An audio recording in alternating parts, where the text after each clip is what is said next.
안녕하세요. 한자서당 훈장입니다. 고전 한자 속에 들어있는 흥미로운 인물 이야기를 소개해 드리겠습니다. 이번에 소개할 인물은 북방기마 민족 흉노의 모돈입니다. 그의 생애와 역사 속에 펼쳐진 이야기를 흥미진진하게 전달하겠습니다. 그가 남긴 역사적 교훈과 의미를 새겨보시기 바랍니다. 바로 시작하겠습니다. 이번부터는 북방 기마민족 시리즈 편으로 구성하였습니다. 구성된 내용 중 흉노편을 소개합니다. 흉노는 기원전 3세기 말부터 기원 후 1세기까지 동아시아 초원지대를 지배하며 중국 한 제국과 대립한 강력한 유목 제국입니다. 몽골 고원을 중심으로 활동한 흉노는 뛰어난 기마 전술과 궁술, 광범위한 부족 연맹 체계를 바탕으로 한강 이남까지 침입하며 당시 중원 국가들에게 큰 위협이 되었다. 흉노가 활동한 몽골 고원은 오늘날의 몽골국 전역과 중국 북부, 러시아 남부 일부에 걸쳐 있는 지역을 말한다. 더 구체적으로 본다면 울란바토르를 포함한 중앙 몽골과 고비 사막, 헨티, 바양홍고르와 오르도스 고원, 시린거러, 풍산 일대 그리고 알타이 지역 등 시베리아 남쪽 국경지대가 된다. 흉노는 기원전 209년경 선우라는 칭호를 사용한 묵특선우가 등장하면서 본격적인 제국 체제를 갖추었고, 이는 세계에서 가장 이른 시기의 유목 제국 중 하나로 평가된다. 한 고조 유방과의 백등산 포위 사건처럼 한 나라를 굴복시키기도 했으며, 이후 한무제와의 치열한 전쟁과 외교적 공세를 통해 힘의 균형이 바뀌기 시작한다. 선우라는 호칭에 대해 알아보면 다음과 같다. 선우는 고대 유목 민족인 흉노족의 최고 통치자를 일컫는 칭호로 중국 사서에서는 황제와 대등한 외국 군주의 명칭으로 자주 등장한다. 본래 흉노어에서 유래한 것으로 추정되며 선우는 한자를 음차한 표기이다.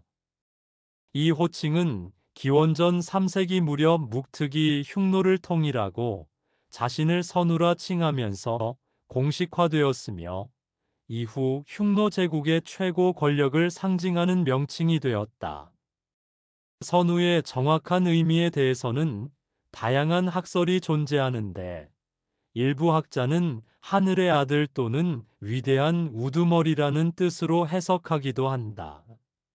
이는 중화 세계에서 천자라 불리는 황제의 호칭과 상응하는 개념으로 흉노가 자신들을 자주적인 문명으로 인식하고 있었다는 증거로 여겨진다.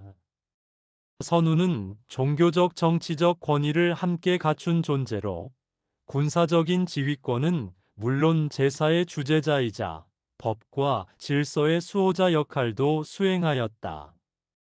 특히 흉노 사회의 족장들이 선우 아래에 예속되면서 선우는 연합 부족 전체를 대표하는 지배자로서의 위상을 확립했다. 한나라와의 외교에서도 선우는 황제와 대등한 자리를 요구했으며 이는 한무제 시기 이후 흉노와의 전쟁이나 혼인 외교에서 지속적으로 쟁점이 되었다.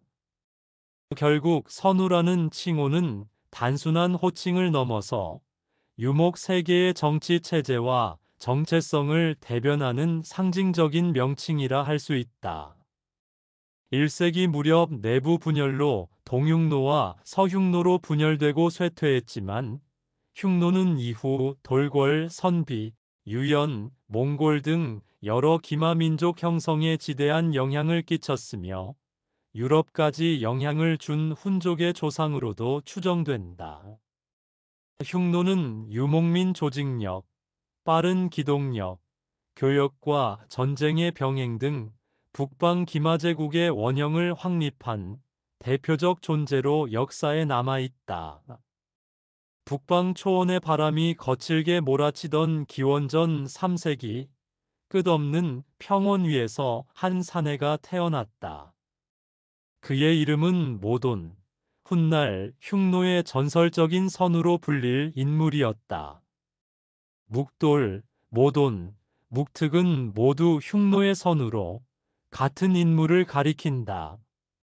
이는 한자 음차 방식의 차이로 생긴 표기 차이일 뿐 역사적 사실로 인정된다.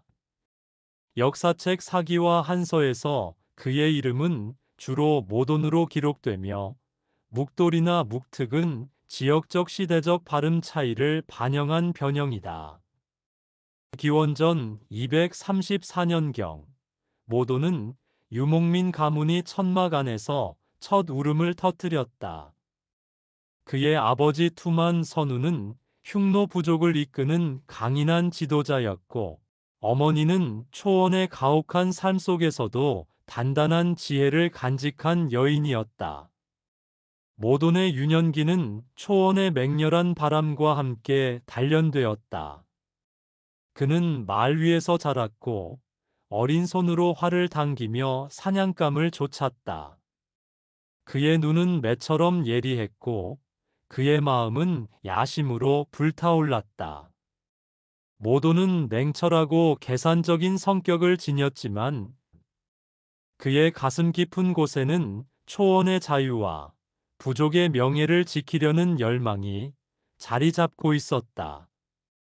그의 집안은 흉노의 귀족 가문으로 말과 가축 그리고 약탈로 쌓은 부를 바탕으로 초원에서 큰 영향력을 행사했다.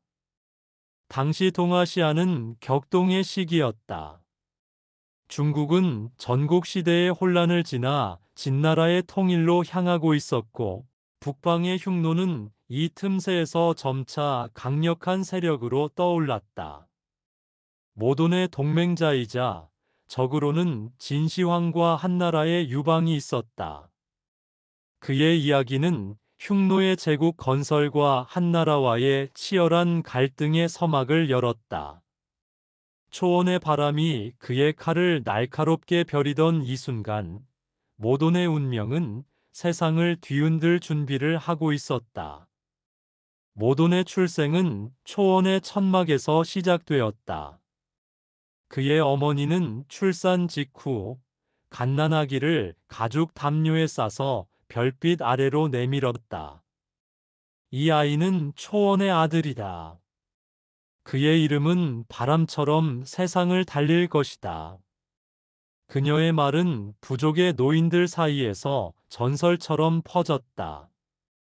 모돈의 아버지 투만선우는 흉노의 여러 부족을 느슨하게나마 통합한 지도자였다. 그는 강인했지만 때로는 우유부단한 결정을 내려 부족장들 사이에서 불만을 샀다. 모도는 이런 아버지 밑에서 자랐지만 그의 성격은 아버지와 달랐다. 그는 어린 시절부터 냉철한 판단력과 타협 없는 야심을 드러냈다. 5살이 되던 해, 그는 처음으로 말에 올라 초원을 달렸다. 그의 작은 손은 고삐를 단단히 잡았고 그의 눈은 멀리 지평선을 향했다. 부족의 전사들은 그를 보며 속삭였다. 저 아이의 눈빛은 늑대 같다. 언젠가 그는 우리를 이끌 것이다. 모돈의 유년기는 초원의 가혹한 환경 속에서 단련되었다. 흉노인은 어떠한 생김새였는지 그 당시 기록으로 알아보도록 하자. 사마천의 사기는 흉노에 대한 가장 중요한 역사적 기록 중 하나다. 흉노족의 특징에 대해 다음과 같은 언급이 있다. 흉노인은 대체로 키가 크고 체격이 강하며 황갈색의 피부와 푸른 눈을 가졌다고 전해진다.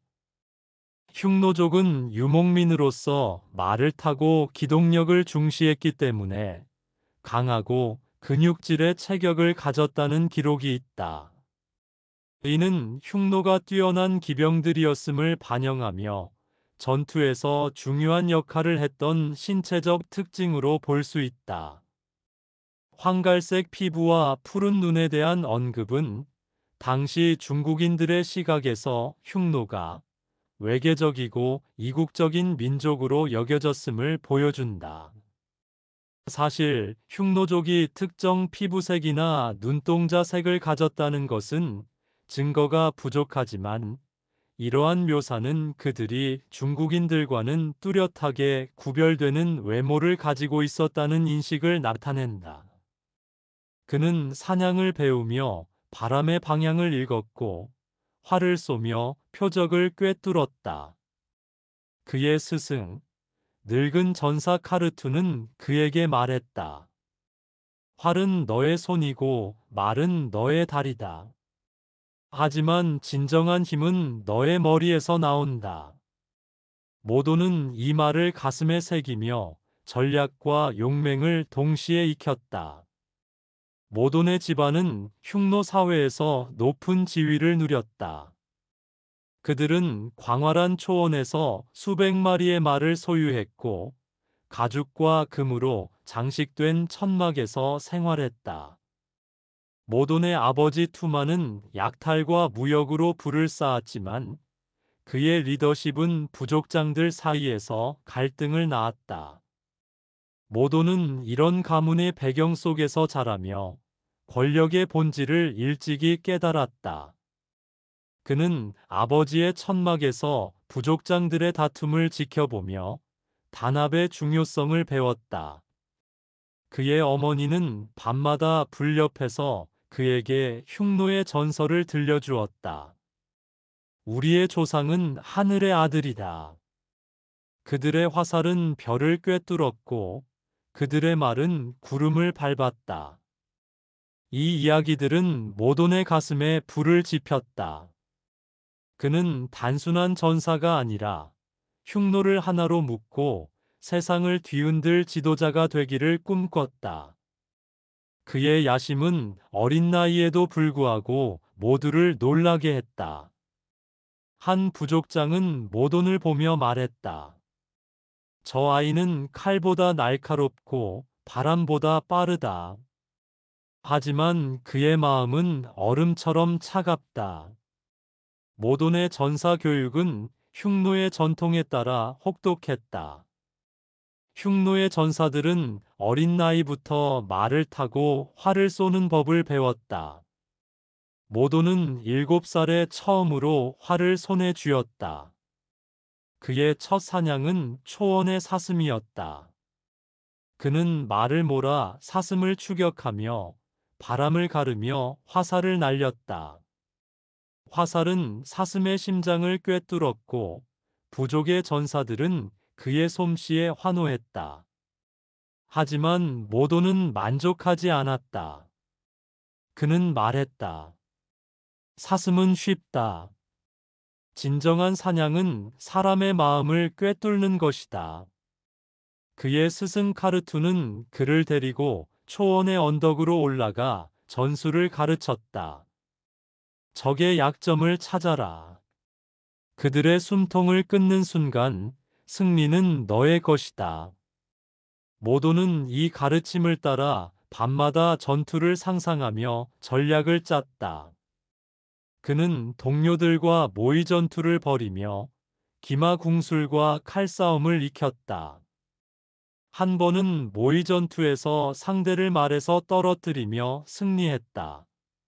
그는 쓰러진 상대를 내려다보며 말했다. 초원에서 패배는 죽음이다. 다시 일어나 싸워라.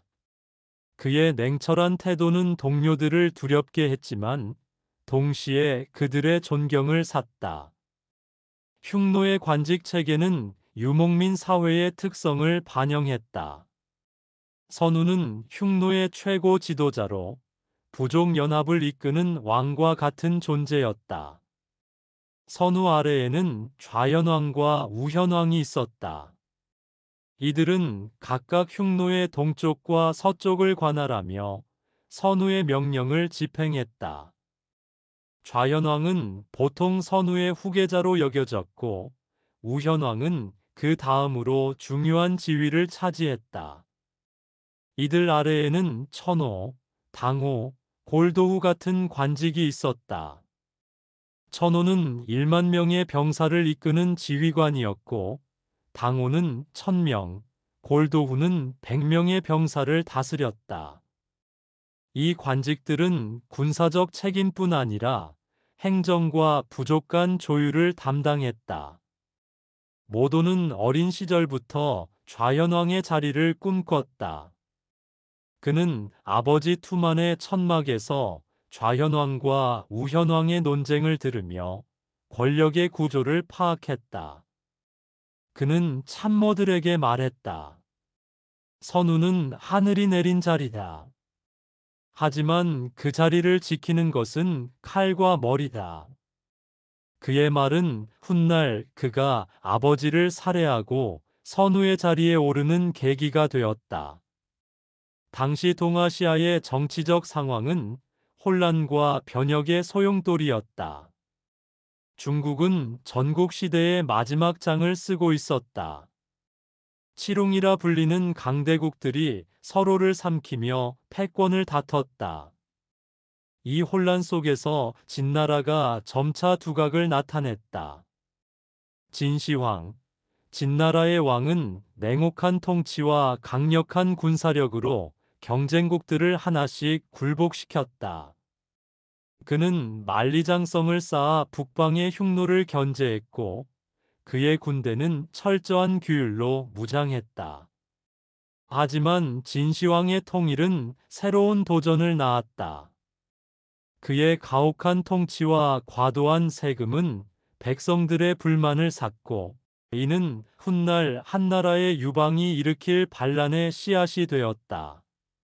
유방은 초나라의 장군으로 진나라의 몰락 후 한나라를 세웠다.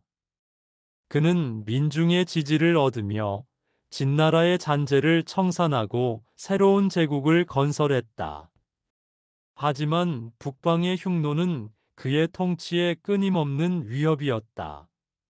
모도는 이 두 거물, 진시황과 유방을 주시하며 흉노의 이익을 극대화하려 했다.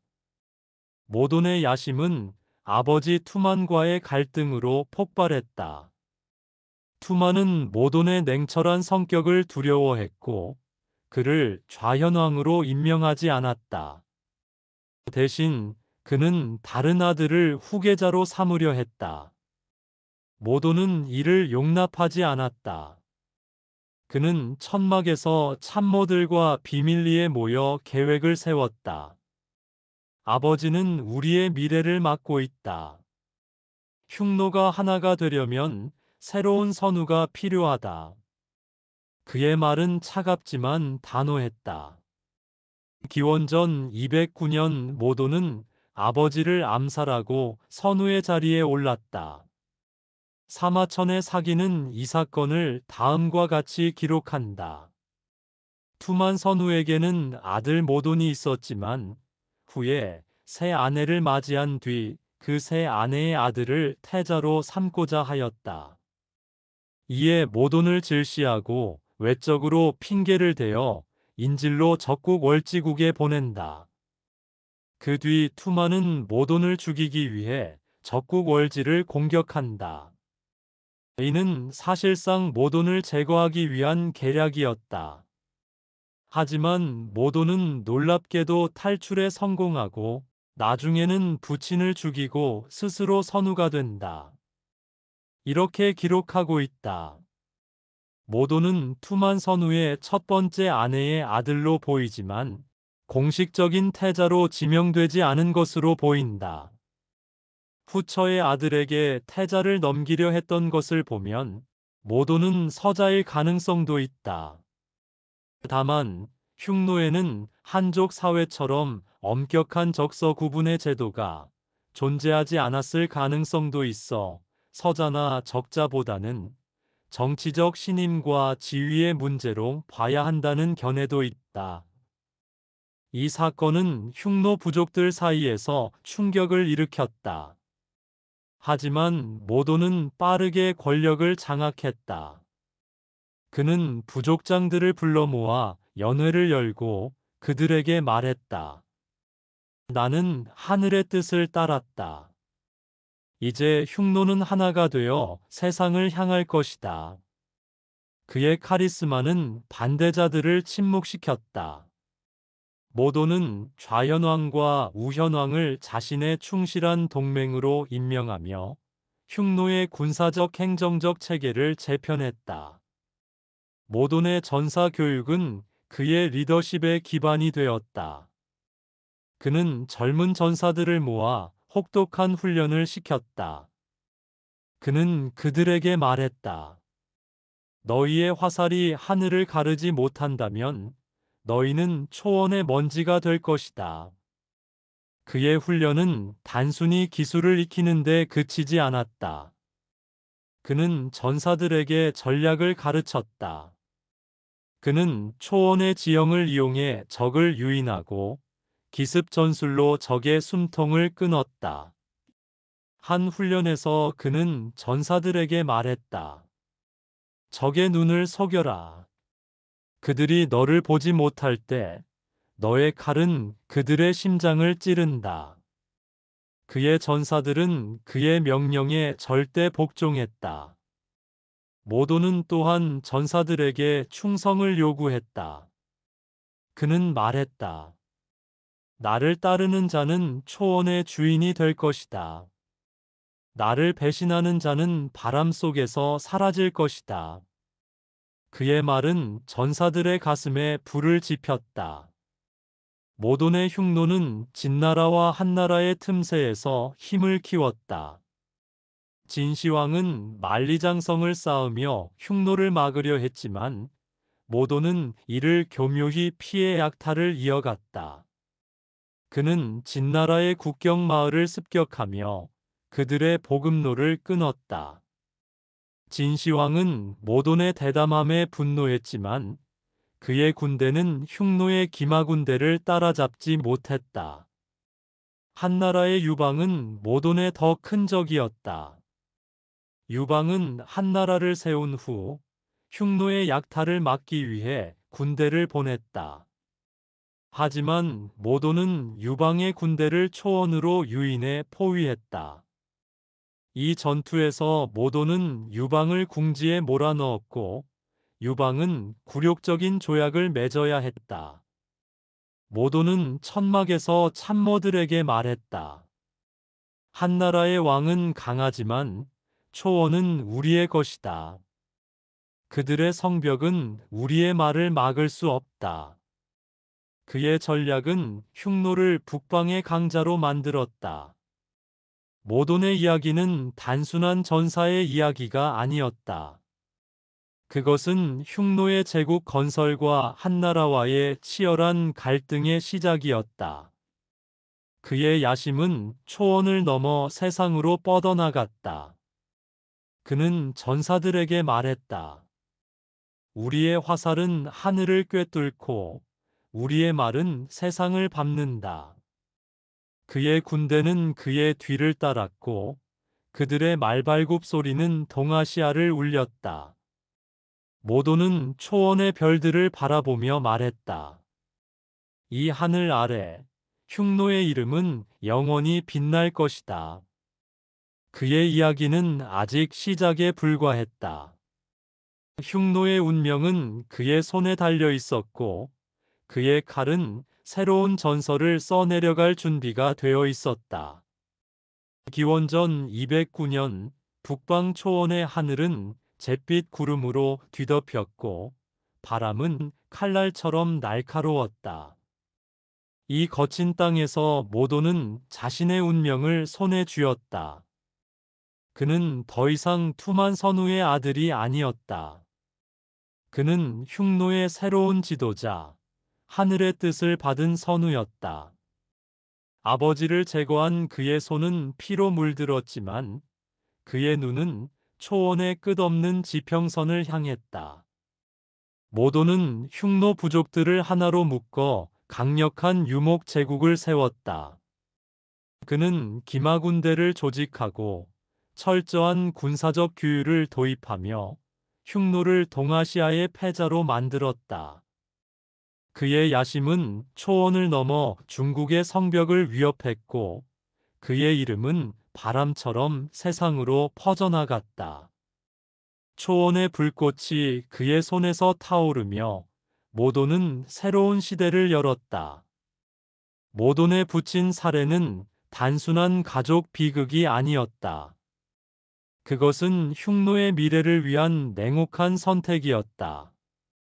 투만 선우는 흉노를 이끌었지만 그의 리더십은 부족장들 사이에서 끊임없는 갈등을 낳았다. 그는 모돈의 야심을 두려워했고 그를 후계자에서 배제하려 했다. 모돈은 이를 참을 수 없었다. 그는 자신의 천막에서 가장 충성스러운 전사들을 불러 모았다. 어두운 불빛 아래 그는 낮은 목소리로 말했다. 아버지는 우리의 미래를 막고 있다. 하늘은 새로운 선우를 원한다. 그의 말은 차갑고 단호했다. 전사들은 그의 눈빛에서 흔들림 없는 결의를 보았다. 기원전 209년의 어느 추운 밤, 모도는 아버지의 천막으로 들어갔다. 투마는 불 옆에서 잠들어 있었다. 모도는 칼을 뽑아 단 한 번의 칼질로 투만의 숨을 끊었다.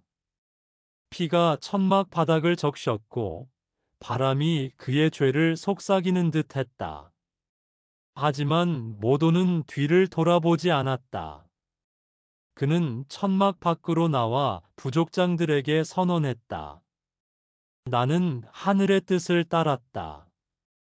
이제 나는 흉노의 선우다.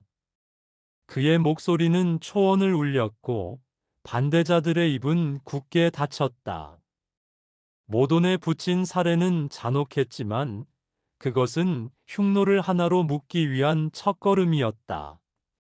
부족 통합은 모돈의 가장 큰 도전이었다. 흉노는 수많은 부족으로 나뉘어 있었고 각 부족은 독립적인 지도자와 전통을 고수했다. 모도는 이 분열을 용납하지 않았다. 그는 천막에서 부족장들을 소집하고 그들에게 말했다. 흉노가 흩어져 있다면 우리는 초원의 늑대에게 먹힐 것이다. 하나가 되어야 세상을 밟는다. 하지만 그의 말은 쉽게 받아들여지지 않았다. 일부 부족장은 그의 권위를 인정하지 않았고 특히 서쪽의 강대한 부족장 바르카는 공개적으로 반기를 들었다. 바르카는 자신의 천막에서 외쳤다. 모도는 피로 왕좌를 얻었다. 그는 우리의 지도자가 될 자격이 없다. 모도는 이 도전을 묵과하지 않았다. 그는 기마군대를 이끌고 바르칸의 영토로 쳐들어갔다. 전투는 초원의 강가에서 벌어졌다. 모돈의 전사들은 바람처럼 달리며 화살을 날렸고 바르칸의 군대는 속수무책으로 무너졌다. 모돈은 바르칸을 포로로 잡아 천막 앞에 무릎 꿇렸다. 그는 칼을 그의 목에 대며 말했다. 나를 따르거나 초원의 먼지가 되어라. 바르칸은 결국 충성을 맹세했다. 사기의 흉노열전에 따르면 바르칸은 모돈 선우의 지배에 불만을 품은 다른 유목 부족들의 지도자다. 모돈 선우가 흉노의 통합과 중앙 집권화를 추진하면서 자신의 권력에 도전할 수 있는 세력을 제거하려는 시도가 있었다. 바르칸은 그 중 한 명으로 모돈의 통치에 저항하는 중요한 인물 중 하나였던 것으로 보인다. 모돈 선우는 바르칸의 반란을 진압하기 위해 군사적 조치를 취했으며 반란을 일으킨 부족을 제압하려 했다. 바르칸은 결국 모돈 선우에 의해 물리쳐졌고 이로 인해 모돈 선우의 권력이 강화되었다. 모돈 선우의 지도력 아래 흉노 제국은 강력해진다. 그 후 모돈 선우는 중원 방면에서의 전쟁을 이어가며 제국의 국력을 확장시켰다. 이 전투는 다른 부족장들에게 강렬한 메시지를 전했다. 모돈은 칼과 카리스마로 하나씩 부족을 굴복시켰다.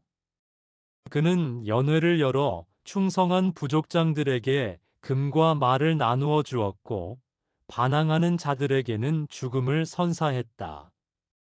몇 년 만에 흉노는 하나의 깃발 아래 모였다. 모돈의 기마군대 조직은 흉노 제국의 핵심이었다. 그는 흉노의 전통적인 기마궁수를 체계화하고 전사들을 철저히 훈련시켰다. 그는 초원의 전사들을 불러 모아 새로운 군대를 구성했다. 그의 군대는 단순한 약탈 무리가 아니었다. 그들은 정밀한 전술과 규율로 무장했다. 모도는 전사들에게 말했다. 우리의 말은 우리의 심장이고 우리의 화살은 우리의 의지다. 그는 기마 군대를 세 개의 주요 부대로 나누었다. 첫 번째는 선봉대였다.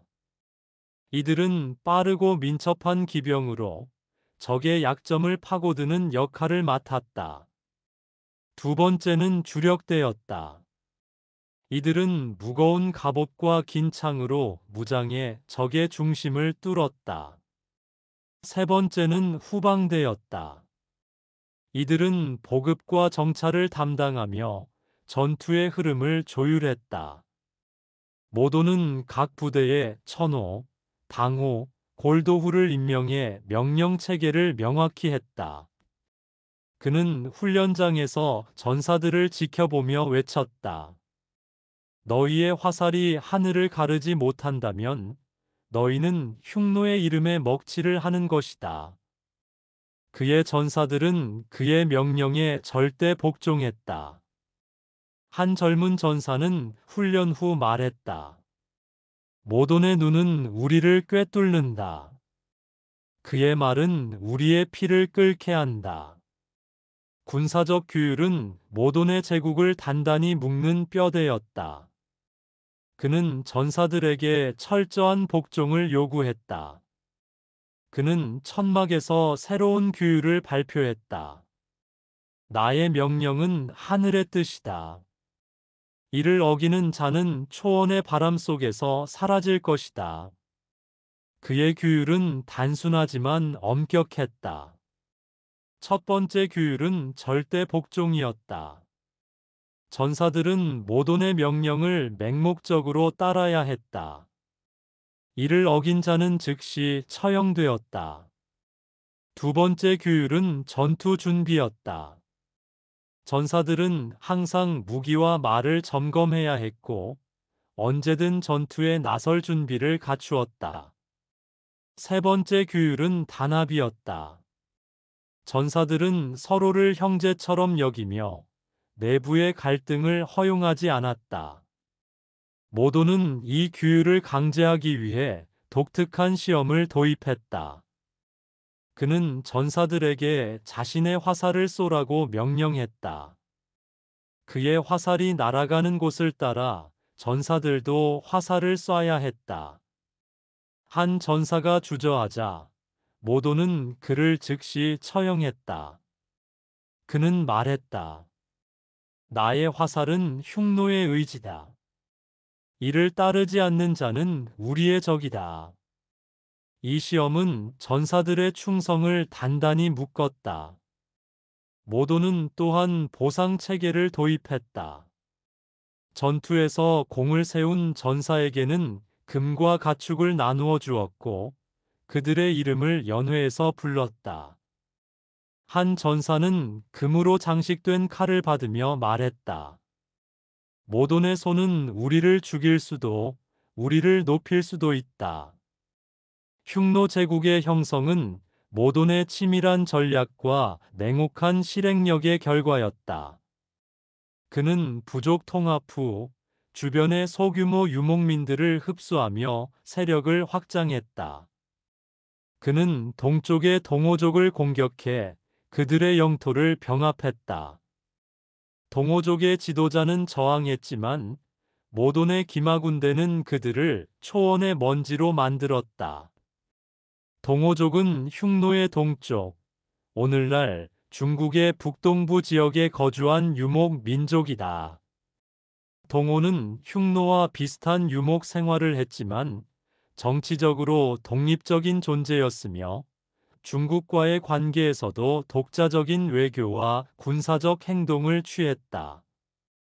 동호족은 한때 흉노와의 관계에서 독립적인 왕국을 유지했으며 흉노의 세력을 위협하는 존재로 흉노 제국의 세력 확장을 위협하는 중요한 민족 중 하나였다. 기원전 209년 모돈 선우는 동호족을 정복하고 그들을 흉노 제국의 영토에 포함시켰다. 동호의 지도자는 모돈 선우에게 항복하고 동호의 세력은 흉노 제국의 일부로 흡수되었다. 그는 서쪽의 월지족과도 전투를 벌였다. 월지족은 기원전 2세기에 존재한 유목 민족으로 오늘날 중국 신장 지역과 중앙아시아의 카자흐스탄과 우즈베키스탄 일대에 거주했던 것으로 알려져 있다. 월지족은 중앙아시아의 유목 민족으로 흉노족과 비슷한 기마민족이었으며 정복적 성향과 강력한 군사력으로 흉노 제국과 충돌을 일으켰다. 이들은 흉노의 동쪽에 위치해 있었고 중앙아시아에서의 중요한 민족으로 자리 잡고 있었다. 흉노와 월지는 상호 간의 무역과 외교 관계가 있었지만 영토 분쟁과 정치적 갈등이 계속해서 존재했다. 모돈 선우는 흉노의 통합과 세력 확장을 목표로 월지족과의 전투를 벌였으며 기원전 209년경에는 월지족을 정복하기 위한 군사를 출동시켰다. 월지족은 강력한 기병을 보유했지만 모돈의 전술은 그들을 압도했다. 그는 월지족의 보급로를 끊고 그들의 막사를 기습했다. 전투 후 그는 월지족의 지도자를 살려두고 충성을 맹세하게 했다. 그는 말했다. 너희의 말은 이제 흉노의 말이다. 나를 따르라. 이 승리들은 모돈의 명성을 높였고 흉노의 영토는 점차 확장되었다. 그는 또한 무역로를 장악하며 경제적 기반을 다졌다. 그는 중국과의 국경에서 상인들을 보호하며 그들의 세금을 거뒀다. 한 상인은 모돈의 천막에서 말했다. 그의 눈은 우리의 금을 꿰뚫는다. 하지만 그의 보호 아래 우리의 물건은 안전하다. 모돈은 이 부를 부족들에게 나누어 주며 그들의 충성을 샀다. 모돈의 제국은 단순한 유목민 연합이 아니었다. 그는 행정체계를 정비하며 흉노를 체계적인 국가로 만들었다. 그는 좌현왕과 우현왕을 임명해 동쪽과 서쪽을 관리하게 했다. 그는 천호와 당호를 통해 군사적 명령을 전달했고 골도후는 지역의 소규모 부족을 통제했다. 그는 천막에서 참모들에게 말했다. 흉노는 이제 하나의 심장으로 뛴다. 우리의 칼은 하나이고 우리의 목표는 하나다.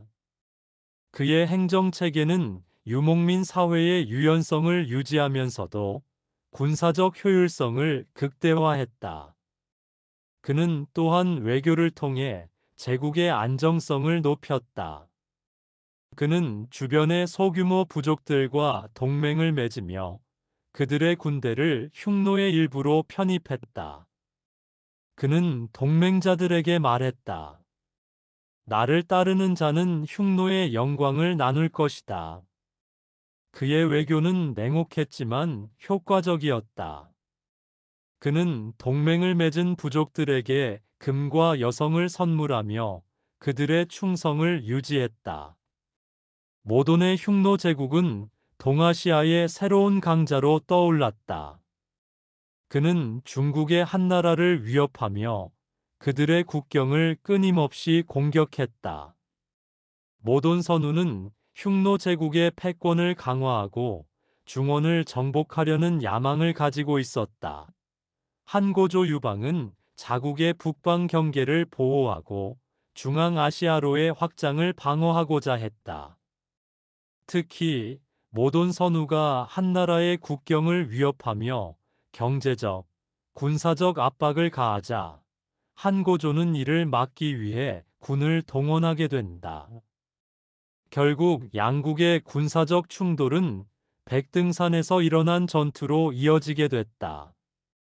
백등산의 험준한 봉우리 아래 차가운 바람이 초원의 풀을 스치며 낮게 울렸다. 모돈 선우는 높은 언덕에 올라 멀리 펼쳐진 한나라 군대의 진영을 내려다보았다. 그의 눈은 매처럼 날카로웠고 가슴엔 중원과 중앙아시아를 아우르는 패권에 대한 불타는 열망이 가득했다. 흉노는 더 이상 흩어진 유목민이 아니었다. 그의 강력한 통치 아래 10만이 넘는 기병으로 이루어진 거대한 군대는 초원을 뒤흔들며 한나라의 북방 국경을 위협했다. 전사들은 가벼운 갑옷을 걸치고 활과 창을 손에 쥔 채 바람처럼 움직였다. 모돈 선우는 미소 지으며 중얼거렸다. 한나라의 황제는 우리의 땅으로 어리석게 걸어 들어오고 있다. 그의 척후병들이 날아든 보고를 전했다. 한고조 유방이 직접 군대를 이끌고 백등산으로 진군하고 있다는 소식이었다. 모돈 선우는 이를 듣고 눈을 반짝였다. 유방이라, 초나라를 무너뜨린 자가 직접 나섰다니, 이건 사냥을 더 흥미롭게 만들겠군. 그는 한나라의 보병 중심 군대가 초원의 기동력 앞에선 무력할 것이라 확신했다. 흉노의 기병은 바람처럼 빠르고 그림자처럼 예측 불가능했다. 그는 장군들을 불러 모았다. 우리의 목표는 한나라 군을 골짜기로 유인해 포위하는 것이다. 그들의 느린 보병은 우리의 속도를 따라올 수 없다. 백등산의 지형은 모돈 선우에게 유리했다. 좁은 골짜기와 험한 언덕은 기병의 기동성을 극대화할 수 있는 무대였다. 그는 척후병들에게 한나라 군의 움직임을 면밀히 살피게 했다. 그들의 진영, 보급로, 모든 것을 파악하라. 그의 명령은 명확했다. 흉노 전사들은 초원에서 자란 이점으로 지형을 손바닥처럼 알았고, 이는 한나라 군에겐 낯선 땅이었다. 모돈 선우는 전사들에게 말했다. 우리는 초원의 아들이다. 이 땅은 우리의 것이다. 한나라 군은 여기서 무너질 것이다. 한나라 군이 백등산에 도착해 진영을 구축하는 모습을 보며 모돈 선우는 전략을 점검했다. 한나라의 방패벽과 목책은 단단해 보였지만 그는 이를 비웃었다. 저들의 방어는 성 안에서나 통할 뿐이다. 초원에선 우리의 말이 법이다. 그는 기병들을 세 갈래로 나누어 공격을 준비했다. 한 갈래는 정면을, 나머지 두 갈래는 측면과 후방을 노릴 계획이었다. 저들을 혼란에 빠뜨리고 보급로를 끊어라. 굶주린 군대는 싸울 힘을 잃는다. 그의 목소리는 확신에 차 있었다. 전투는 새벽녘에 시작되었다. 흉노 기병들이 먼지를 일으키며 한나라 진영을 향해 돌진했다. 화살은 하늘을 뒤덮었고 말발굽 소리는 대지를 뒤흔들었다. 한나라 병사들은 방패를 들고 버텼지만 모돈선우는 그들의 저항이 오래가지 않을 것이라 확신했다. 그는 기병들에게 치고 빠지는 전술을 반복하라고 명령했다. 저들을 지치게 만들어라. 그들의 진영이 흔들릴 때까지. 흉노 기병들은 그의 명령을 따라 빠르게 움직이며 한나라 군을 괴롭혔다. 한나라의 반격은 미약했다. 유방이 소규모 기병 부대를 보내 흉노의 측면을 공격하려 했지만 모돈선우는 이를 예상하고 있었다. 저들의 기병은 우리에 비하면 어린아이일 뿐이다. 그는 기병들을 재배치해 한나라의 반격을 무력화했다. 한나라 군은 점점 좁은 골짜기로 몰렸고 모돈선우는 이를 보며 만족스러운 미소를 지었다. 이제 저들은 우리 손아귀에 있다. 그의 전략은 완벽히 작동하고 있었다. 밤이 되자 흉노 기병들은 횃불을 들고 백등산을 에워쌌다. 한나라 군은 한쪽 봉우리에 갇힌 채 꼼짝할 수 없었다. 모돈선우는 진영을 둘러보며 전사들을 독려했다. 저들은 굶주리고 지쳤다. 이제 그들의 항복만 기다리면 된다. 그는 한나라의 보급로를 완전히 차단하며 압박을 강화했다. 횃불의 불빛이 밤하늘을 비추며 한나라 병사들의 얼굴에 공포를 드리웠다. 다음 날 모돈선우는 사자를 보내 유방에게 항복을 요구했다. 한나라의 황제여, 항복하라. 그러면 너희의 목숨을 살려주겠다. 그는 유방이 거절할 것이라 예상했지만 그로 인해 한나라 군이 더욱 약해질 것이라 믿었다. 유방의 거절은 그의 예상을 벗어나지 않았다. 고집센 자로군. 하지만 그 고집이 저들을 망칠 것이다. 그는 전사들에게 포위망을 더욱 조이라고 명령했다. 그러나 유방의 사자가 화친을 제안하며 찾아왔다. 한나라는 공물을 바치며 평화를 원한다. 모돈선우는 이를 듣고 잠시 생각에 잠겼다. 한나라를 완전히 무너뜨릴 수도 있었지만 공물을 통해 흉노의 힘을 키우는 편이 더 유리했다. 그는 협상을 받아들였다.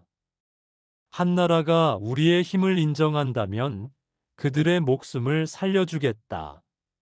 그는 공물을 바치는 조건으로 한나라 군의 철수를 허락했다. 협상은 치밀하게 진행되었다. 모돈선우는 한나라의 세금을 통해 흉노의 부를 늘리고 초원의 패권을 더욱 굳건히 할 계획이었다. 그는 유방의 지혜를 인정했지만 그의 약점을 놓치지 않았다. 유방은 강한 자이지만 초원에선 우리의 적수가 되지 못한다. 전투는 승패를 가리지 못했지만 모돈선우는 한나라의 공물을 손에 쥐며 실질적인 승리를 거두었다. 한나라 군이 백등산을 떠나는 모습을 보며 모돈선우는 말 위에서 그들을 지켜보았다.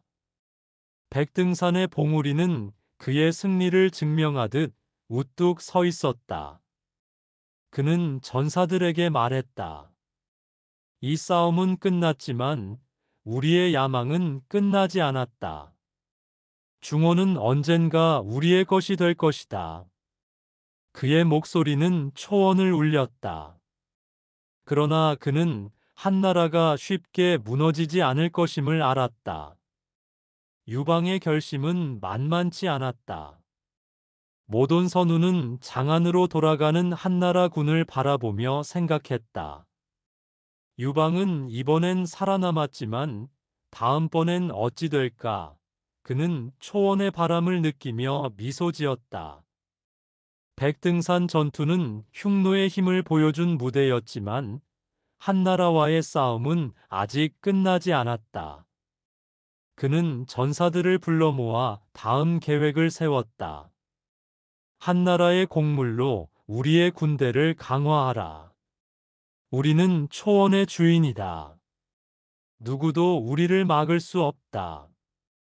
흉노의 기병들은 그의 명령에 따라 다시 초원을 질주했다. 백등산에서의 승리는 그들의 자신감을 키웠다. 모돈선우는 북방의 하늘을 바라보며 다짐했다. 우리의 시대가 온다. 초원의 전사들은 모돈선우의 명령 아래 단결했다. 그는 그들을 이끌며 한나라와의 다음 싸움을 준비했다. 백등산 전투는 그의 야망을 확인시켜준 계기였다. 그는 한나라의 공무를 통해 흉노의 군대를 강화하고 더 큰 전투를 준비할 계획이었다.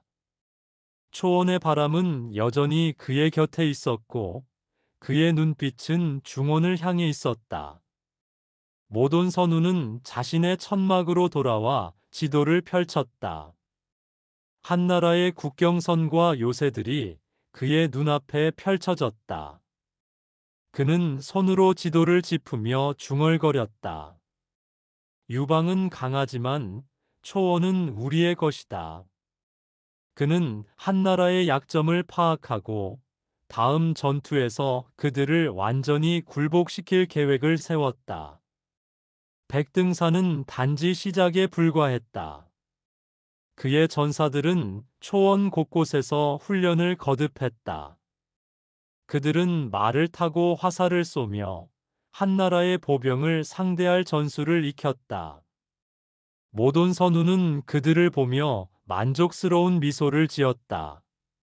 우리의 기병은 누구도 막을 수 없다.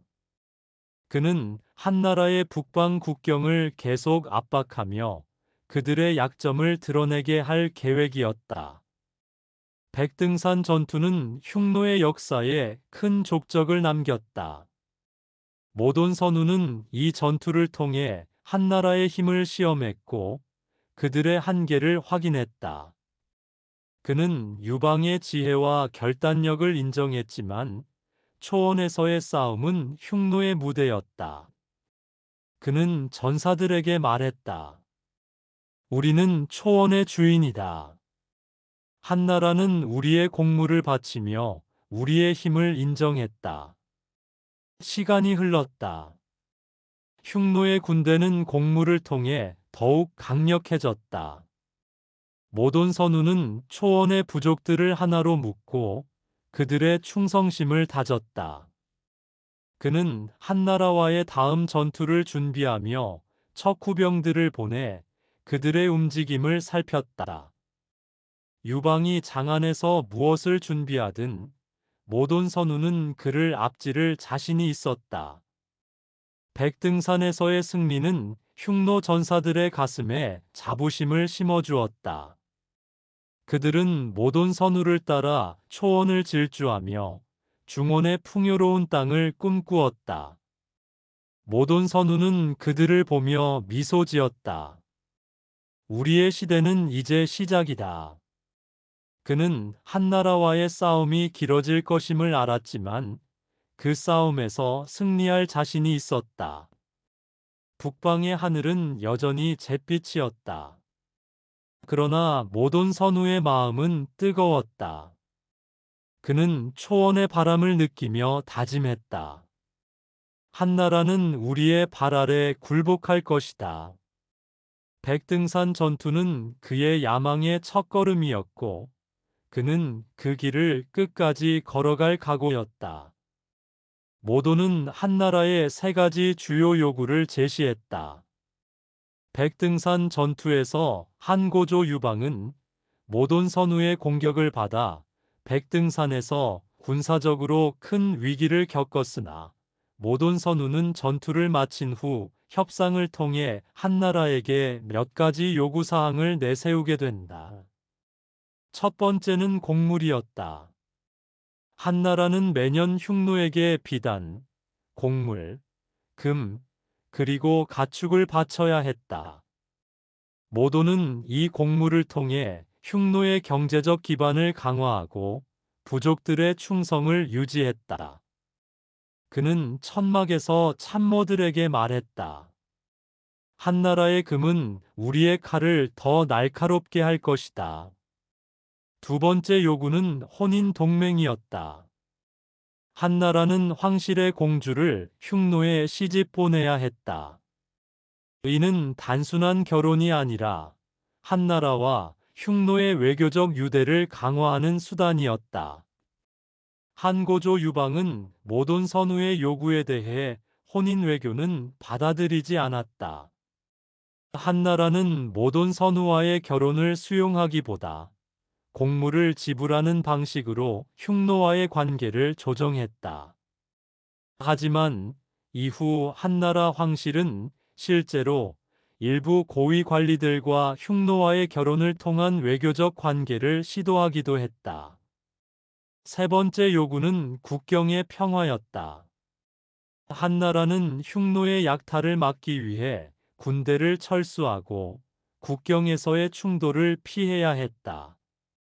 이 조약은 한나라에게 굴욕이었지만 모돈에게는 흉노의 패권을 공고히 하는 기회였다. 화친 정책의 세부적인 실행은 복잡했다. 곡물은 매년 봄과 가을 두 차례에 걸쳐 흉노의 수도로 보내졌다. 비단은 흉노의 천막을 장식했고 곡물은 전사들의 배를 채웠다. 금은 흉노의 장신구와 무기를 만드는 데 사용되었다. 한나라의 상인은 곡물을 운반하며 흉노의 천막에 도착했다. 그는 말했다. 이 비단은 한나라의 자존심이다. 하지만 이제 모돈의 손에 있다. 모돈은 이 곡물을 부족장들에게 나누어 주며 그들의 충성을 샀다. 그는 연회에서 말했다. 한나라의 재물은 우리의 것이다. 하지만 우리의 칼은 그들의 심장을 겨누고 있다. 흉노의 전사들은 여전히 한나라의 국경을 넘나들며 약탈을 이어갔다. 백등산 전투와 화친 정책은 모돈의 전략적 승리였다. 그는 한나라를 군사적으로 굴복시켰을 뿐 아니라 외교적으로도 그들을 손아귀에 쥐었다. 유방은 천막에서 참모들에게 말했다. 모도는 늑대다. 우리는 그의 이빨을 피했지만 그의 그림자는 여전히 우리를 따른다. 모도는 이 승리를 축하하며 부족들을 불러 연회를 열었다. 그는 불 앞에 서서 말했다. 우리의 화살은 한나라의 왕을 무릎 꿇게 했다. 이제 흉노의 이름은 세상을 울릴 것이다. 그의 전사들은 그의 말을 따라 노래를 불렀다. 백등산의 승리는 흉노의 전사들에게 자신감을 심어주었고 그들의 말발굽 소리는 초원을 넘어 한나라의 성벽을 떨게 했다. 모도는 천막에서 별을 바라보며 말했다. 이 하늘 아래 흉노의 칼은 멈추지 않을 것이다. 그의 제국은 이제 동아시아의 강자로 우뚝 섰고 그의 야망은 더 큰 무대를 향했다. 기원전 1세기 북방 초원의 바람은 모돈 선우의 영광을 잊은 듯 차갑게 불었다. 한때 하늘 아래 단일한 깃발로 뭉쳤던 흉노는 이제 갈라진 길 위에 서 있었다. 모돈의 죽음은 그의 제국에 균열을 낳았고 그의 후계자들은 그의 유산을 지키지 못했다. 흉노는 남흉노와 북흉노로 나뉘었으며 각기 다른 운명을 향해 나아갔다. 남흉노는 한나라의 그늘 아래로 들어가 복속을 선택했고 북흉노는 자유를 찾아 서쪽의 미지의 땅으로 떠났다. 이 분열은 단순한 부족 간의 다툼이 아니었다. 그것은 초원의 심장이 둘로 갈라지는 비극이었고 흉노의 미래를 결정짓는 전환점이었다. 이 이야기는 흉노의 분열 과정, 남흉노의 한나라 복속, 그리고 북흉노의 서쪽 이동을 따라간다. 초원의 별들은 여전히 빛났지만 그 빛은 이제 두 갈래로 나뉘어 희미하게 깜빡였다. 흉노 제국의 위대한 군주이자 정복자인 모돈선우가 사망했다. 그의 죽음은 흉노 제국의 역사에서 중요한 전환점을 만들었다. 사마천의 사기에 따르면 모돈선우는 건강이 악화되어 병으로 사망했다고 기록되어 있다. 그는 격렬한 군사적 활동과 전투로 인해 신체적으로 피로가 쌓였고 그의 건강은 점차 악화되었다고 전해진다. 모돈의 죽음 이후 흉노의 단합은 서서히 무너졌다. 그의 강력한 리더십이 사라지자 부족장들 사이에서 권력 다툼이 시작되었다. 모돈의 아들들은 그의 자리를 놓고 경쟁했지만 누구도 그의 카리스마를 이어받지 못했다. 기원전 1세기 초 흉노의 천막들은 서로 다른 목소리로 울렸다. 동쪽의 부족들은 한나라와의 무역과 화친을 통해 안정적인 삶을 원했고 서쪽의 부족들은 초원의 자유와 독립을 지키려 했다. 이 갈등은 결국 두 명의 지도자, 호하냐 선우와 치치 선우의 대립으로 폭발했다. 호하냐는 동쪽의 부족들을 이끌며 한나라와의 협력을 주장했다. 그는 젊고 온화한 성격의 지도자였으며 그의 눈은 초원의 전사들보다 한나라의 비단과 공무를 향했다. 그는 천막에서 부족장들에게 말했다. 한나라는 우리의 적이지만 그들의 재물은 우리의 배를 채운다. 그들과 손을 잡아야 흉노는 살아남는다. 반면 치치선우는 서쪽의 강경파를 대표했다. 그는 거칠고 단호한 전사로 모돈의 전통을 이어받아 독립을 외쳤다. 그는 불 앞에 서서 외쳤다. 흉노의 피는 자유로 흐른다. 한나라의 그늘 아래 굴복하는 것은 우리의 조상을 배신하는 것이다. 두 지도자의 갈등은 흉노를 둘로 갈랐다. 분열의 시작은 기원전 60년경 호하냐와 치치의 충돌로 본격화되었다. 호하냐는 모돈선우의 장남으로 흉노 제국의 후계자로서 제국을 이끌게 되었다. 모돈선우의 죽음 후 호하냐는 흉노 제국의 주요 군사적 지휘권을 맡게 되었으며 그의 통치하에서 흉노는 제국의 강력한 군사적 중심을 유지하려 했다. 하지만 호하냐는 아버지의 리더십을 계승할 만한 능력을 보이지 못해 제국의 내부 분열과 외부의 위협에 직면하게 되었다. 호하냐는 모돈선우처럼 강력한 지도력을 발휘하지 못했으며 그의 통치는 흉노 제국 내의 권력 다툼과 혼란을 초래했다. 내부 권력층의 분열과 부족 간의 충돌을 해결할 수 없었고 제국의 중앙 집권적인 통제가 약화되었다. 호하냐는 한나라와의 외교적 관계에서 모든 것을 해결하려는 접근을 취했으나 한나라의 강력한 군사력과 외교적 압박에 제대로 대응하지 못했다. 치치는 모돈선우의 차남으로 호하냐와 함께 흉노 제국의 후계자로 등장했다. 치치는 흉노 제국의 동쪽 지역을 맡으며 흉노의 동부를 지배하는 역할을 했다. 치치는 제국의 내부 분열과 권력 다툼을 심화시키는 주된 원인 중 하나로 평가된다. 치치는 흉노 제국의 동쪽을 통치하며 군사적 요충지에서 활동했으나 그의 영토도 내부 분열과 흉노의 권력 다툼에 의해 점차 약화되었다. 치치는 모돈 선우와 같은 군사적 역량을 갖추지 못했고 그의 통치가 흉노 제국을 유지하기 위한 군사적 전략에 큰 기여를 하지 못했다. 치치와 호하냐는 권력 다툼을 벌였고 제국 내에서 두 형제 간의 갈등은 점차 심화되었다. 호하냐는 한나라와의 화친을 강화하며 그들의 지원을 받아 동쪽 초원에서 세력을 키웠다. 그는 한나라의 사절을 천막으로 초대해 연회를 열었다.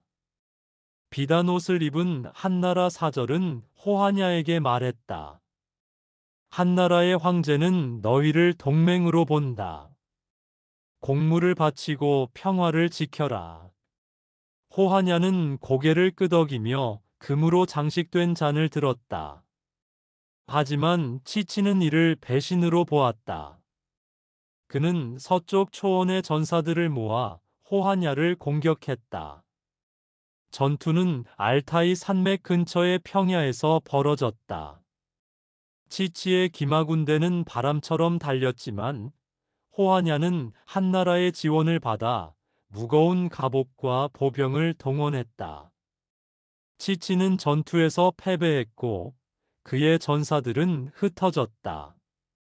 그는 퇴각하며 외쳤다. 호하냐는 우리의 피를 팔았다. 하지만 우리는 초원의 아들로 남을 것이다. 이 전투는 흉노를 남과 북으로 갈랐다. 호하냐는 남흉노의 선으로 자리 잡았고 치치는 북흉노를 이끌며 서쪽으로 떠났다. 남흉노의 한나라 복속은 점진적이면서도 필연적인 과정이었다. 호하냐는 한나라의 힘을 빌려 자신의 권력을 공고히 했다. 기원전 51년 그는 한나라의 수도 장안을 방문해 황제에게 충성을 맹세했다. 그는 황제 앞에 무릎을 꿇으며 말했다. 남흉노는 한나라의 동맹이다. 우리의 칼은 황제의 적을 겨누겠다. 한나라 황제는 그의 충성을 받아들여 공식적으로 남흉노를 속국으로 인정했다. 이 복속은 단순한 굴복이 아니었다.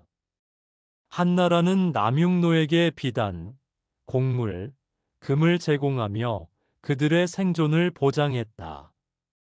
호하냐는 이 곡물을 부족들에게 나누어 주며 그들의 충성을 샀다.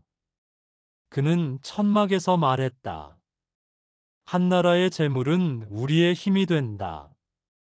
우리는 그들의 칼을 빌려 우리의 적을 친다. 한나라는 남흉노를 북방의 방패로 삼았다. 그들은 남흉노를 북흉노와의 전투에 동원하며 초원의 위협을 견제했다. 한 흉노 전사는 한나라의 갑옷을 입으며 말했다. 우리의 말은 여전히 초원을 달리지만 이제 한나라의 깃발 아래 달린다. 남흉노의 복속 과정은 복잡했다. 한나라는 남흉노에게 군사적 지원뿐 아니라 행정체계도 강요했다. 그들은 남흉노의 천막의 관리들을 파견해 세금을 걷고 병사를 모집했다. 호하냐는 이 관리들을 받아들였지만 그의 부족장들은 불만을 품었다. 한 부족장은 연회에서 말했다. 우리는 초원의 아들이다. 한나라의 관리들이 우리의 천막을 더럽힌다.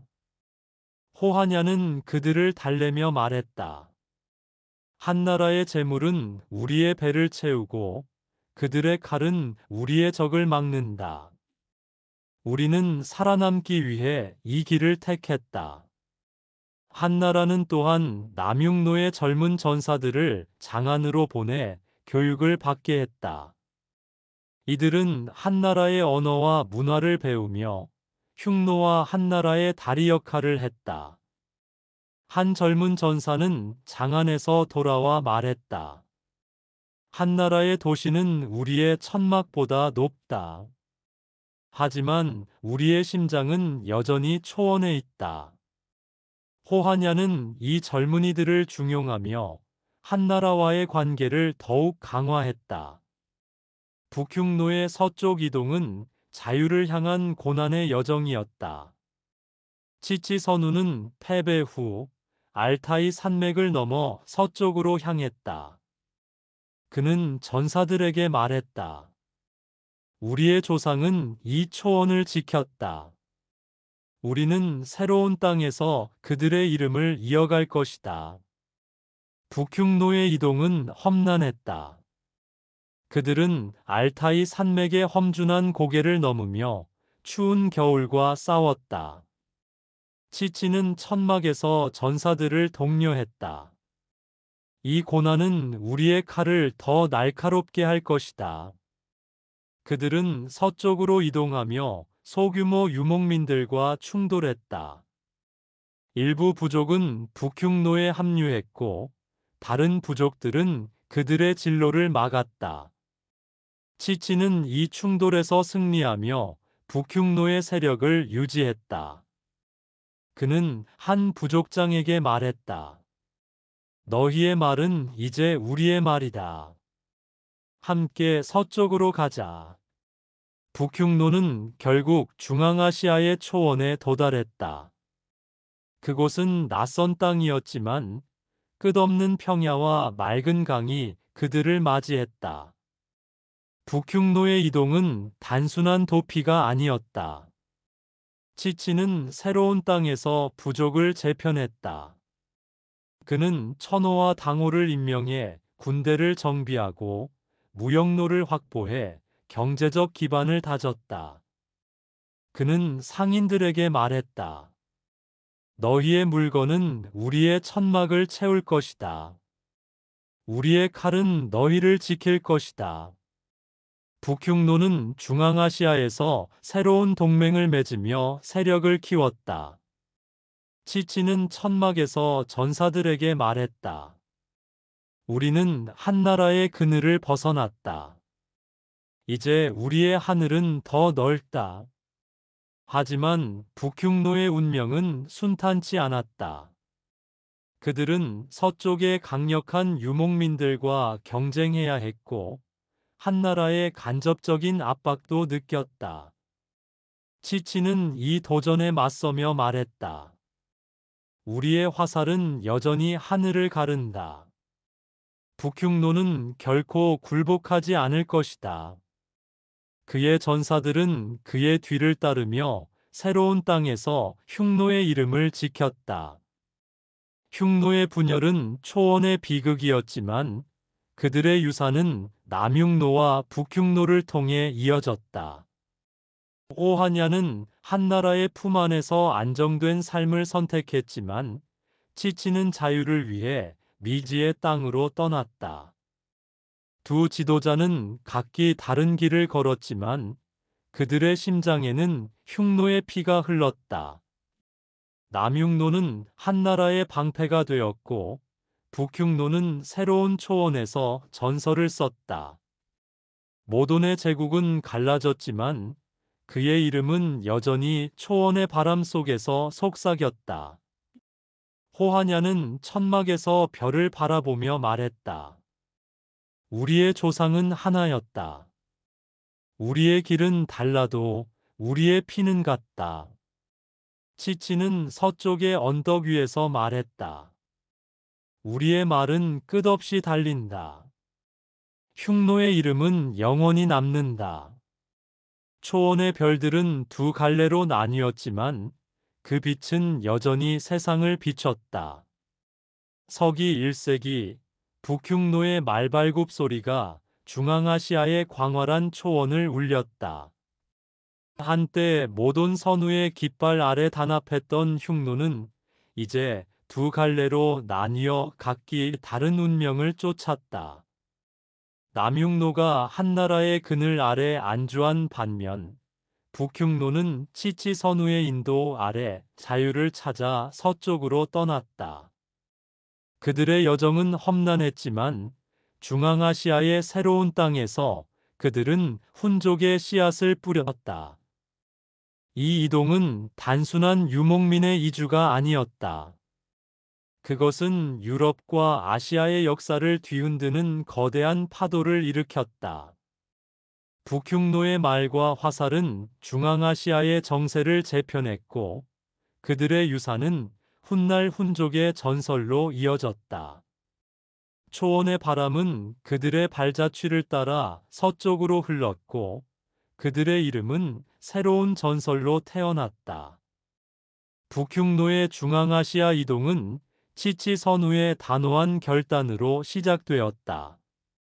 그의 눈은 단호했고 그의 목소리는 초원을 울렸다. 그들은 천산 산맥을 지나 중앙아시아의 초원에 도달했다. 이곳은 끝없는 평야와 맑은 강이 펼쳐진 땅이었다. 치치는 언덕 위에 서서 말했다. 이곳에서 우리는 다시 시작한다. 우리의 화살은 이 하늘을 가를 것이다. 중앙아시아의 정세는 북흉노의 도착으로 크게 흔들렸다.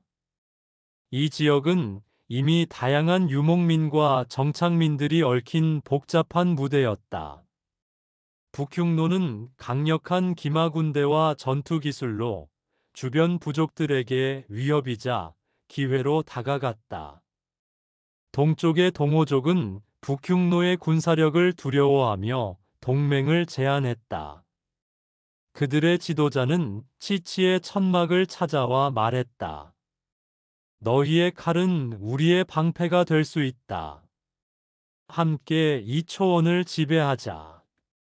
치치는 이 제안을 받아들이며 동호족과 무역로를 공유했다. 하지만 서쪽의 월지족은 북흉노를 적대시했다.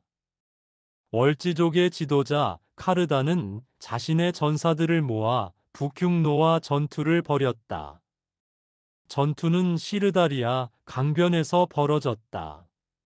치치의 기마 궁수들은 바람처럼 달리며 월지족의 보병을 무너뜨렸다. 치치는 승리 후 카르단을 살려두고 말했다. 너희의 말은 이제 우리의 말이다. 나를 따르라. 이 승리는 북흉노의 명성을 높였고 중앙아시아의 부족들은 그들을 두려워하거나 동맹으로 삼았다. 중앙아시아의 국가들은 북흉노의 도착으로 새로운 균형을 찾아야 했다. 소그디아나는 무역로의 중심지로 비단과 향신료가 오가는 상업의 요지였다. 소그디아나의 왕 아르샤크는 북흉노를 경계하며 방어선을 강화했다. 그는 상인들에게 말했다.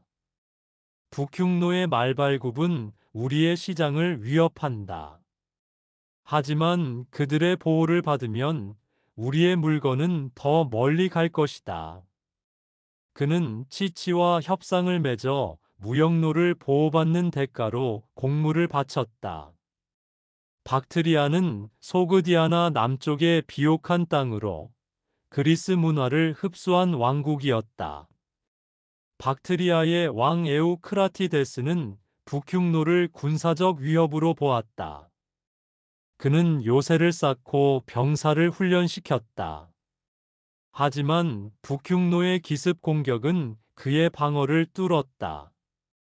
치치는 박트리아의 국경 마을을 약탈하며 에우크라티데스에게 사절을 보냈다. 우리의 화살은 너희의 성벽을 뚫는다. 평화를 원한다면 우리의 동맹이 되라. 에우크라티데스는 결국 북흉노와 무역 협정을 맺었다. 쿠샨 제국은 중앙아시아의 강자로 불교와 힌두교가 융합된 문화를 자랑했다. 쿠샨의 왕 칸니슈카는 북흉노를 잠재적 동맹으로 보았다. 그는 치치와 연회를 열어 동맹을 제안했다. 너희의 기마 군대는 우리의 군대와 함께 세상을 뒤흔들 수 있다. 치치는 이 제안을 받아들여 쿠샨과 군사적 협력을 강화했다. 북흉노의 정착은 훈족의 기원으로 이어졌다. 그들은 중앙아시아에서 새로운 부족들과 혼합되며 그들의 전투 기술과 유목민 문화를 전파했다. 훈족은 북흉노의 직계 후손으로 추정되며 그들의 기마술과 전술은 북흉노의 유산을 이어받았다. 훈족은 북흉노가 정착한 초원에서 점차 독립적인 세력으로 성장했다. 그들의 지도자들 중 하나인 발라미르는 젊고 야심찬 전사였다. 그는 키가 크고 단단한 체격에 날카로운 눈빛을 가졌다. 그의 얼굴은 초원의 바람에 단련된 가죽 같았고 그의 미소는 적을 불안하게 했다. 발라미르는 전사들에게 말했다. 우리의 조상은 이 초원을 달렸다. 이제 우리는 더 멀리, 더 빠르게 달릴 것이다. 훈족은 북흉노의 기마궁수를 발전시켜 더 빠르고 치명적인 전술을 만들었다. 그들은 가벼운 갑옷과 짧은 활을 사용해 적을 기습했고 그들의 말은 바람보다 빨랐다. 한 훈족 전사는 활을 당기며 말했다. 우리의 화살은 하늘을 가르고 우리의 말은 세상을 밟는다. 훈족의 문화는 북흉노의 전통을 계승하면서도 새로운 요소를 흡수했다. 그들은 중앙아시아의 부족들과 교류하며 금세공과 동물 문양의 장신구를 발전시켰다. 한 훈족 장인은 금으로 만든 독수리 장신구를 새기며 말했다. 이 독수리는 우리의 조상에게서 왔다. 그들은 초원을 지배했고 이제 우리는 세상을 지배한다. 훈족은 또한 쿠샨 제국의 불교 문화를 접하며 그들의 천막에 새로운 상징을 추가했다. 그들의 천막은 비단과 가죽으로 장식되었고 불교의 연꽃 문양이 새겨졌다. 훈족의 여성들은 부족의 전통을 지키며 천막을 관리하고 전사들의 갑옷을 준비했다. 한 훈족 여인은 말했다. 우리의 손은 천막을 짓고 우리의 심장은 전사들을 지킨다. 훈족은 점차 중앙아시아를 넘어 서쪽으로 이동하며 유럽의 초원으로 향했다. 그들의 이동은 북흉노의 여정을 닮았지만 더 큰 야망을 품었다. 북흉노와 훈족의 이동은 중앙아시아의 정세를 재편했다. 그들의 기마군대는 무역로를 장악하며 상인들의 경로를 바꿨다. 소그디아나의 시장은 훈족의 보호 아래 번영했고 박트리아는 그들의 군사적 압박으로 새로운 방어 체계를 구축했다. 쿠샨 제국은 훈족과 동맹을 맺으며 중앙아시아의 패권을 유지했다. 하지만 이 변화는 유럽에도 파장을 일으켰다. 훈족의 서쪽 이동은 게르만 부족들을 압박했고 이는 로마 제국의 국경을 흔들었다. 한 로마 사절은 훈족의 천막을 방문해 말했다. 그들의 말은 바람이고 그들의 화살은 번개다. 우리는 그들을 막을 수 없다. 훈족은 점차 유럽의 초원에서 새로운 제국을 건설하며 북흉노의 유산을 이어갔다. 치치는 중앙아시아의 언덕 위에서 마지막으로 말했다. 우리의 피는 이 땅에 뿌려졌다. 하지만 우리의 이름은 세상 끝까지 달릴 것이다. 그의 말은 훈족의 전설로 이어졌고 초원의 바람은 그들의 깃발을 서쪽으로 날렸다.